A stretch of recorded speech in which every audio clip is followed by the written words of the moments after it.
this country made it illegal to flush your toilet after 10 p.m. And you can't hang your clothes on Sundays either, because that would disturb the neighbors. This is a country so developed that it has the most efficient public transportation in the world, prison cells that look like hotel rooms, at least it's better than my room, and the highest minimum wage on the universe. Welcome to Switzerland, and let's not only understand what it's like to live in a place like this, but also travel around the country to show how beautiful, tidy and bizarre this country can be at the same time. Imagine you were born in a landlocked area, between countries that have been engaged in insane wars with a really bad soil that doesn't grow any vegetables and a mountainous terrain. Those are all really bad points for our country. But even though Switzerland is one of the richest countries in the world with a very good quality of life, Switzerland is on the top 10 of most happy countries in the world. Also, they are on the top 10 on the life expectancy with over 85 years. And they are top 10 of many good things that only these really developed countries are. But all of this has a price, a really high price. And that's why Switzerland is the most expensive country in the world. We're really spending a lot of money here. But in this video, we're gonna travel the whole Switzerland to show you how this country is beautiful, but also how this country is so fair with their citizens, even though it has no capital, and also tell how this country is very neutral on wars, even if it has a really bad location on the World War I and II, and show you how this country is perfect. But is it really perfect? So let's go check it out.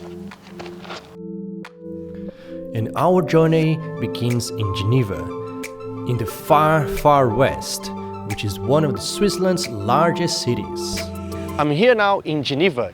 This is one of the most powerful cities in the world, especially because they have a lot of rich people and rich organizations here in this city. For example, 4 of the 10 most rich people from my country, Brazil, live here in Switzerland. And 45% of the population of Geneva is made of immigrants. That's because they work in a lot of international organizations here in Geneva. Like one of the headquarters of the United Nations is here in Geneva. It's a very powerful city. Look behind me, for example. This is a water fountain that goes as high as 140 meters. And this city is so clean that you can really see the bottom of the lake. Really blue and clear waters over here. Very beautiful and powerful city.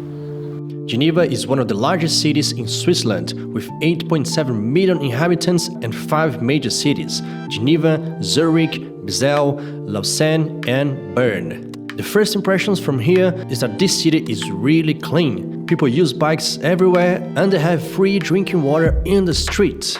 But not only that, at the airport you can check the time by looking at the Rolex on the ceiling, or even in the city you can check the time on a giant clock made by flowers. And you can imagine this place is expensive. And yes, it is really expensive.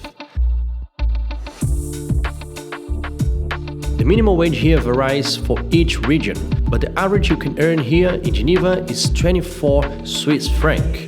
Or $26 an hour. Put that into 10 hours of work and the Swiss make more than a minimum wage in Brazil, my country, in just 1 day. That's the highest minimum wage in the world, so you can expect very expensive prices for everything. For example, the hotel we stayed in Geneva, which was the cheapest hotel I found here, costed us 110 euros a night for a tiny room with a shared bathroom in an old building with a claustrophobic elevator, or even parking. Every time I parked for about 3 or 4 hours, it costed me more than 20 euros. Ilza and I had tea and 3 chocolates, and it costed us 17 euros. Tea is literally hot water with herbs. It shouldn't be that expensive. And I bumped into this couple on the streets, and they shared me a bit about the cost of living here.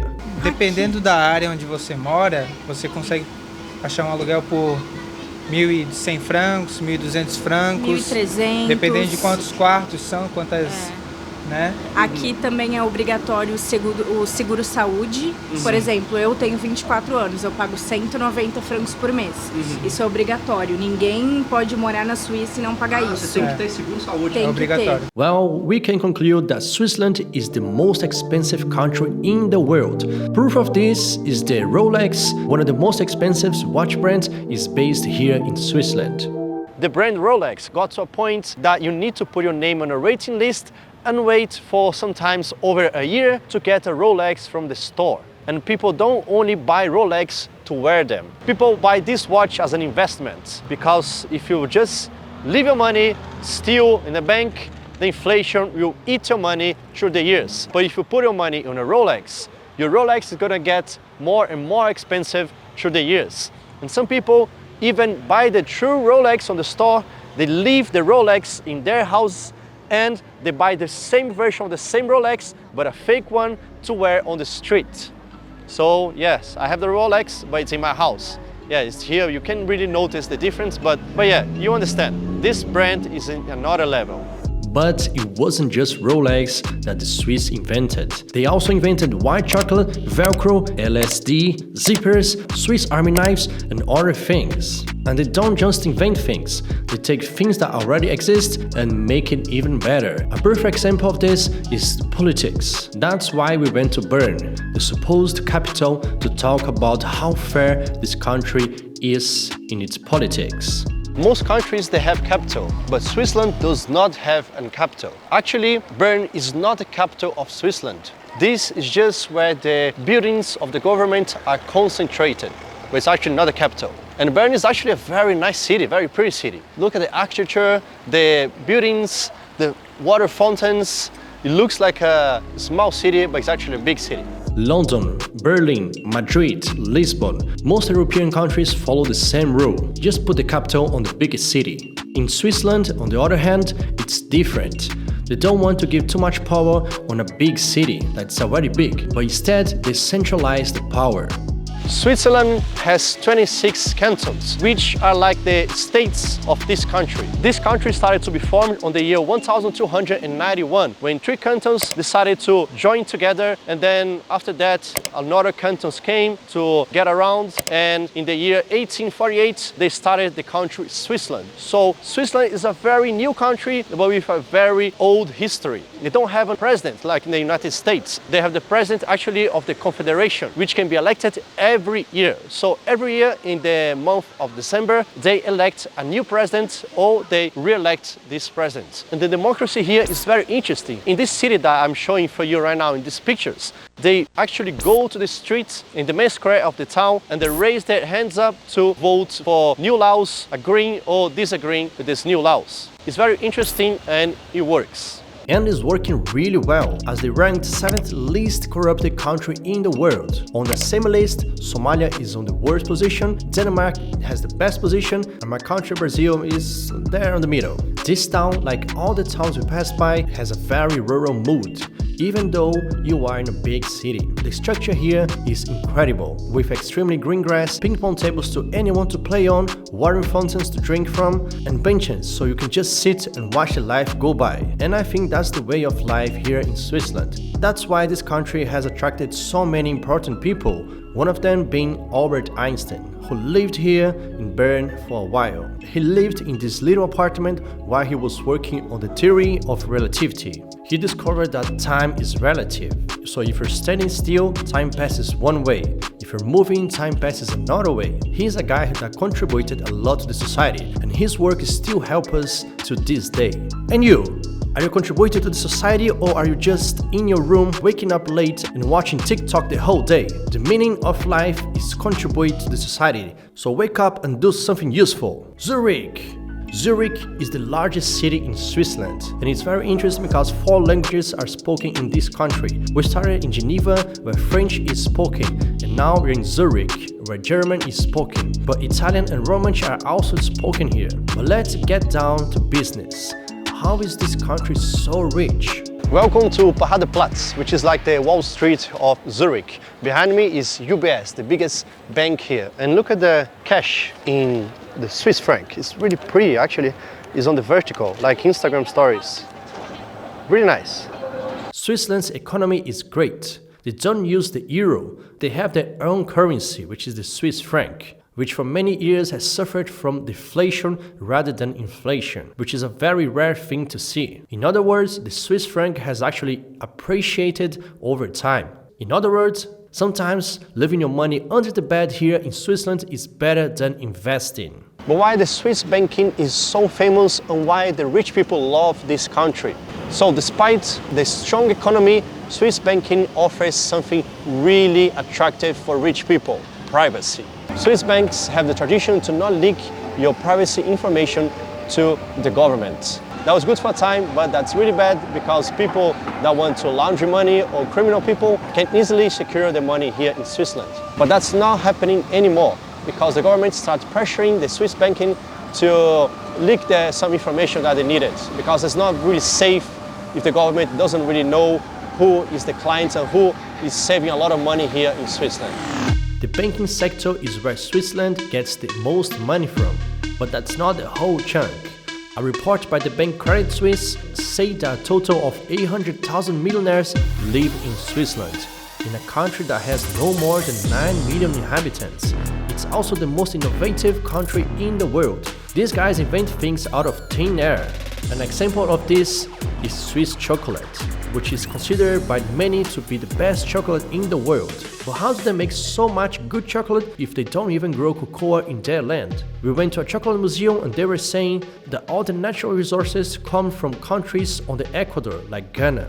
In other words, countries like Brazil, Colombia, Ghana and India have the perfect soil to grow cocoa.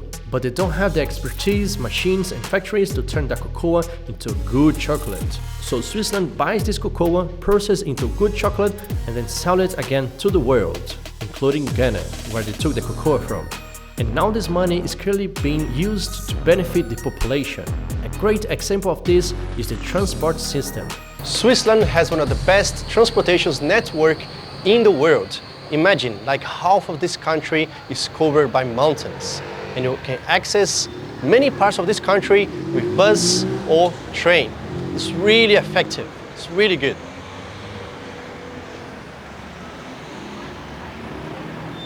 Very efficient. No one checks if you bought the ticket or not, so they trust that you're honest, and very on time. And they have a lot of rules too, that what you can and cannot do in the train, and very quiet. This is the map of the train routes in this country. It's insane. In addition, in each city there are subway routes, which is also another insane map. There are several lines that go everywhere. A lot of transportation here is electric. Electric bus. Post office van, electric. The consequence of this many electric transportation is that cities here in Switzerland are very, very quiet. And I'm now wearing the microphone. This is the audio from the camera that takes everything from around. This is the city center. Really silent. Seriously, the transportation here is bizarre. Here's a route we took where we put a car on a train and crossed a whole mountain. It was kilometers and kilometers of tunnel. We spent at least 10 minutes there. That's a lot of time for a tunnel. You can find tunnels like this all over the country, all because they're very efficient and make the best of the transportations for the population.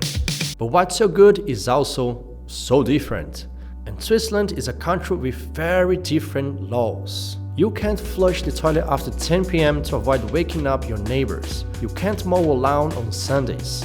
And if you have a dog, you are obliged to have a trainer for him, which is why dogs here don't bark. But are these laws really enforced or are they just a myth? Nothing better than someone who lives here to answer this question. So I interviewed this pretty guy next to me. Bom, a gente tem essas leis no nosso condomínio. A gente não pode tomar banho depois das 10, não podemos fazer nenhum barulho depois das 7. Inclusive, eu acho que entre meio-dia e 1h30 você não pode dar descarga ou tomar banho, é a mesma coisa. Tá escrito no nosso contrato do aluguel que é assim. Caramba, cara. E é bem ferrado. Tipo, a gente tem sorte que o dono do nosso apartamento, ela vive no último andar. Ela não fica perto do nosso apartamento, porque eu tenho certeza que ela ia reclamar. Caramba. Se a gente fizesse barulho. Os nossos vizinhos não são suíços, então eles não reclamam. eles também fazem barulho e a gente não reclama, mas a gente sabe que a dona do nosso apartamento ela é super chata com isso e a gente tem que ficar esperto com ela. Então essas leis realmente funcionam, eles realmente enchem o saco sobre essas leis de silêncio. Tinha um dia, eu lembro que era dia 31 de dezembro, que é um feriado e era um sábado. Sábado você pode fazer barulho, só que como era feriado, teoricamente você não pode fazer barulho. Só que era dia 31, né? Tem fogos e tem tudo, é dia de festa. E a gente estava mudando uma mesa, compramos uma mesa e levamos para dentro de casa. A gente encontrou um vizinho no elevador e o vizinho imediatamente ligou para a dona e falou: tem gente mudando, tem gente fazendo mudança no sábado porque era feriado, apesar de ser sábado. É super estrito, é meio ridículo a situação. Perfect. Maybe this country tried too hard to be a perfect place, but everything depends on the culture. Sometimes what works for us doesn't work for them. But let's stop now with big cities. Let's go on the real side of this country, the side that never ceases to amaze, the nature. But wait a minute. Switzerland is very good economically, politics, and they are very good for the citizens. They have a great location, they have no wars, and they still have these stunning landscapes. This country just never stops. So, here begins the real Switzerland. The greenest grass I have ever seen in my life, with incredible beautiful mountains, large lakes, everything so perfect. Well, this place is called Sachsenlucker, and it's a trail up in the Alps. To get there, we took an extremely long and expensive, they even charge for your dogs, cable car. And that's just a little taste of what this country is like. It's the kind of place that leaves you speechless. And with nature, it's like that. You don't really talk with words. We just reached the end of the trail. That was what, 1 hour and a half of trail. And what a wonderful view. Stunning. Every place that we go, every 100 meters is different. And you can notice, because you can see a lot of stuff from the top. The lifestyle of the Swiss people. They really love this quiet, like, don't disturb me life. A lot of places with 3, 4, 5 houses only in the middle of nowhere, in the top of the mountains. And looks like they love this lifestyle. But who wouldn't love this? Yes! The Swiss people love nature, and they love that so much that they built a roller coaster literally on the mountain. You can take this trolley and it takes you down to the beginning of the mountain with a stunning view. And driving around the countryside, you can also see things like this. Look how interesting. This should be close to a farmer's house. We just take some apples, leave the money, and they trust that you're gonna pay for the apples. $3.50 for like 5 apples. Just leave some money or pay with your card. Nice one. It's a parallel world that they live here in this country, and we went to a place that is, with no doubt, one of the most beautiful places I've ever seen in my life, Lauterbrunnen. This is a village in the middle of the Alps that just doesn't seem real. Welcome to Lauterbrunnen. Seriously, this is one of the most beautiful places I've ever been in my life. On my left, a lot of little houses, a helicopter going to transport something, big mountains with a lot of structure on the top of the mountains. On my right, you have this cable car going really high, like I don't really know how far this cable car is going. On my front, there is the biggest mountain in Europe. It's over 4,000 meters. It's a very beautiful landscape. Seriously, what is this place, man? This village is also so beautiful that inspired the Rivendell in the Lord of the Rings. It's another place that takes your breath away, so I didn't really know what to say there. We walked around on the whole village and we ate some Swiss food, which I will be honest, it was not the greatest food, because we had this cheese and mixed with pickles and tomatoes and potatoes, and yeah, I didn't enjoy it that much. I normally don't show food a lot, but food is a good way to show a country. So this is raclette, which is Swiss cheese with potatoes and all of this that you're seeing right now. It doesn't smell really good, but this one is sausage with bread. You just literally cut the bread, didn't even toast it, and just put it in a plate. Let's check this out.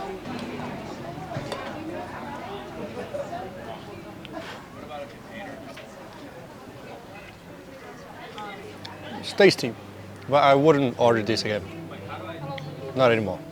Living in a village like this must be the dream, but that's not in every village. That's why we also went to a place that's having a big problem. It's losing the population. They are losing so many people that the government is literally paying people to go and live there. Welcome to Bern. It's this little village right here behind me. It has a really interesting story because the population has not been increasing for years. So the government took this decision to actually pay people to come and live in this city. And it's not cheap money. They're paying between $20,000 to $25,000. And if you bring a child with you, it's even more. So let's explore the city a little bit. As we entered the village, we met this really nice guy. He owns a hotel here, and he was telling us that every day the government receives emails from people wanting to live there. And also they're having a really big problem because the old people are dying and the young people don't want to stay there because they don't have a lot of opportunities in that tiny town. So paying people to come is the solution. Another problem, Udi was telling us that people are getting older, they die and they leave abandoned houses like this one. And that's a problem because it's a little village with few houses and few of them are abandoned like this one. And the interesting thing is that the government gives $25,000 per person. So if you're a couple, it would be around $50,000. But it doesn't stop that. If you bring children, you get $10,000 per child. So it can be very attractive, this idea of living in a place and getting paid to live in a really beautiful place in the middle of the mountains in Switzerland. But there are some rules you need to follow. One of them is you need to be under 45 years old, and also you need to invest in a house that is at least 200,000 Swiss franc, and you need to stay at least 5 years in here if you're from the European Union, or 10 years if you're outside the European Union. Would you like to stay 10 years over here for 20,000? I don't know. I don't think I would. Of course, there will be rules to follow, but it's interesting how the government studied strategies and decided that the best one would be to pay people to live here. And here we are in the center of the villa.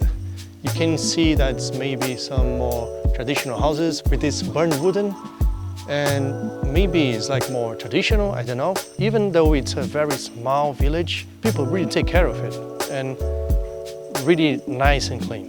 Really beautiful. A calm, quiet life. Watching the day go by. It seems that Swiss want that and nothing else. And they really like that, which is reflected in their political neutrality. Switzerland is in the middle of Europe and it's not part of the European Union. And also they have not been at wars for centuries. But then you ask me, how did Switzerland get away with the World War I and World War II? They have a border with Germany, France, and so many countries that were involved in those wars. So how nothing happened to Switzerland during that time? It was basically like that. They made it impossible to any country conquer Switzerland. The bridges, tunnels, roads, anything that could get access to Switzerland, they covered with explosives. Explosives on the bridges, on the tunnels, anything. They made it really, really well. Which is very ironic because Switzerland is a very good country when it comes to infrastructure. They built really good roads and tunnels that could get you access to any parts of this country. Like the Swiss Alps, for example, a lot of mountains that are very hard to access, they built roads and maybe cable cars to go access that point. And they were willing to risk all of this to save their country. If you pay attention on the map of Switzerland, you will notice that 2/3 of its territory is covered by mountains. The Swiss Alps. This was a huge advantage because it made almost impossible to any country to invade Switzerland by the south. But most of the population lives on the north, and also Germany was on the north. After the Swiss people saw Hitler invading France and conquering almost the entire territory, they thought, okay, maybe this will happen to us as well, and we need to do something about it. And they thought, okay, what can we do if the same thing happens to us, and how can we stay still neutral to the war? Bunkers. Swiss people are very good at digging. That's because they dig most part of their country on the Swiss Alps, making tunnels, making the whole infrastructure. They even say their mountains is like Swiss cheese, like a big mountain with a lot of holes in it, because of the tunnels and also the bunkers. So the Swiss people made a lot of bunkers. Small bunkers for families and big bunkers for military and also for entire city. Today you can fit 115% of the Swiss population inside its bunkers. And Swiss population is like 8.7 million people. Anyways, nowadays Swiss has over 300,000 bunkers. And this is one just behind me.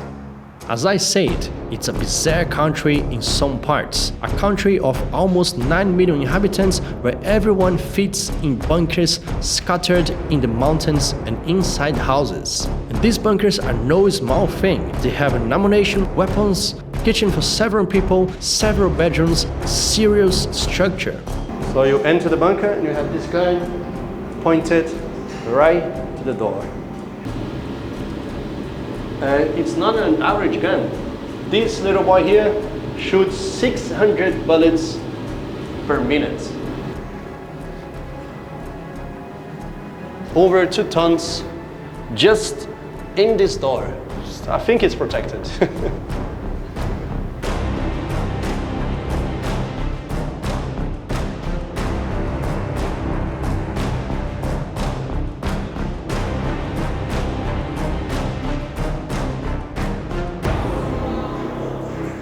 This was a military bunker, so they had all the military doing all the stuff, like cooking. It really represents how it was at the time, with a just cooked meal, with a lot of cigarettes. Really immersive here.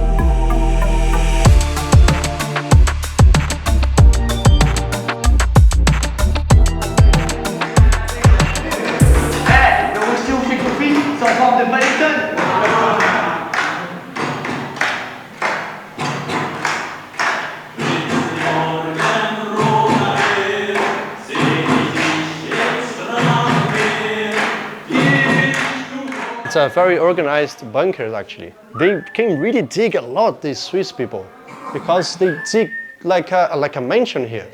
So they have all the sectors, the kitchen, the living room. This is one of the rooms. It's really well made.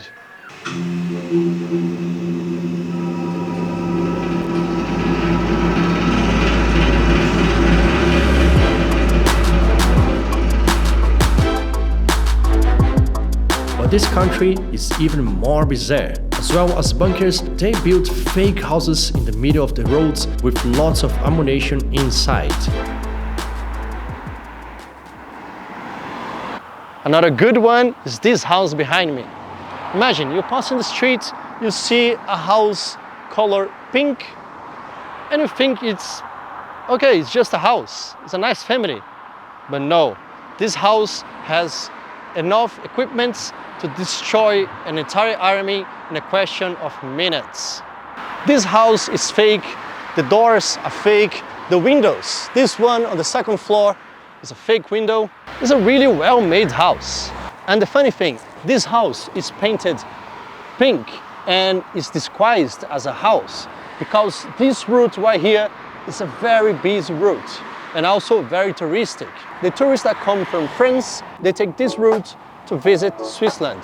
So it would be very scary to show the guns like that for the tourists. So they put the house in front of the guns. With this strategy, Switzerland managed to avoid all the world wars, and to this day it's a peaceful, neutral and super stable country. Its currency is one of the most stable in the world. The people are really satisfied with their politicians, the safety and quality of life is impeccable. Well, it would be a perfect country, but whether it's perfect or not depends on the point of view. For me, it's a very beautiful country that works very well, and it's very different from other countries I've been to. That's why I like traveling. You're always getting out of your personal bubble and opening your mind to things you've never seen before. Einstein says that time is relative, And when you do nice things in your life, it seems that time passes more slowly. So to live longer, you literally have to live more. This is Switzerland, and I'll see you in another place.